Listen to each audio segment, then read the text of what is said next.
Red sauce pasta అయితే prepare చేస్తున్నానండి. ముందుగా దానికోసం అయితే గ్యాస్ మీద గిన్నె పెట్టేసి గిన్నెలో వాటర్ వేసుకొని బాగా మరిగిన తర్వాత 1 కప్పు పాస్తా కొంచెం ఆయిల్ వేసేసుకొని బాగా సాఫ్ట్‌గా అయిన తర్వాత మరిగించుకొని వాటర్ మొత్తం డ్రైన్ చేసి పక్కన పెట్టేయాల.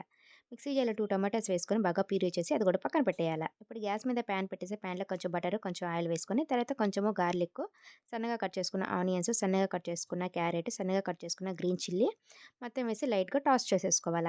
తర్వాత టమాటా ప్యూరీ కూడా వేసేసి మొత్తము పచ్చి వాసన పోయేంత వరకైతే బాగా ఉడికించుకొని కొంచెం వాటర్ కూడా యాడ్ చేసుకోవాలా. ఇలా మొత్తం బాగా ఉడికిపోయిన తర్వాత మనం ఇప్పుడు రుచికి సరిపోయేంత ఉప్పు, కొంచెము రెడ్ చిల్లీ పౌడరు, కొంచెము పెప్పరు, కొంచెము చిల్లీ ఫ్లేక్స్ మొత్తం అయితే ఒకసారి మొత్తం బాగా కలుపుకొని కొంచెము టమాటా కచప్ కూడా వేసుకోవాలండి. ఒక 2 స్పూన్స్ మొత్తం వేసేసి మొత్తం అయితే బాగా కలుపుకొని ముందుగా మనం ఉడికించి పెట్టుకున్నాం కదా! పాస్తా మొత్తం అయితే యాడ్ చేసేసి మొత్తం అయితే బాగా కలుపుకోవాలి. ఇలా బాగా కలుపుకున్న తర్వాత ఫైనల్‌గా కొంచెం కొత్తిమీర వేసి దించేయడమే. మన ఛానల్‌ని ఎవరైనా ఫస్ట్ టైమ్ చూస్తుంటే సబ్స్క్రైబ్ చేసుకోండి ఫ్రెండ్స్. అలాగే లైక్ కూడా చేయండి ఫ్రెండ్స్.